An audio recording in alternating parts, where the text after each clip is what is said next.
Getting in a car is the same as it's always been. But with new gadgets and roads busier than ever, a lot's changed if you passed your test 50 years ago.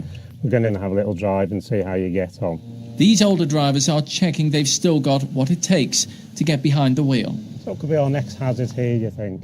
The pedestrian, the car turning right. In these free lessons, an instructor updates drivers on the rules of the road and looks for any warning signs that their skills and senses aren't what they were.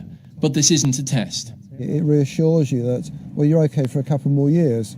But there is that long distance inevitability that one day you're going to have to say goodbye to your driving licence. Pauline Fielding's son Andrew was killed in a car crash.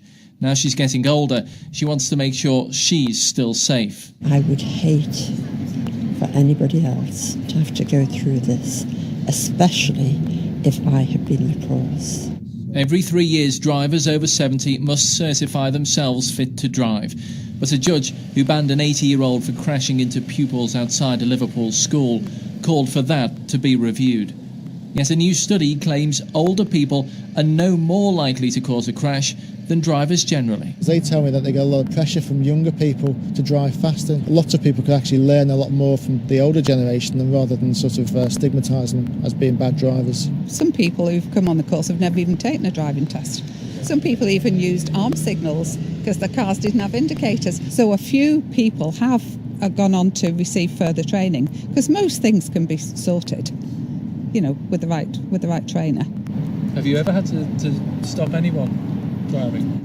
No, not as yet. The oldest person I had was 96, and she realised, her slight little mistakes and that, but I don't think there's any sort of age gap. She was 96, and I said to her, if I'm driving like you are at 96, I'll be quite happy. Well, especially if the roads are wet, you should double the 2 seconds. That's it. You haven't forgotten too much then. No, despite the age. Events are taking place this month to champion safe older drivers. Hundreds have already signed up for a free lesson. Thanks. Very well. Organisers hope they leave as safer, more confident motorists. Andy Bonner, ITV News, Birkenhead.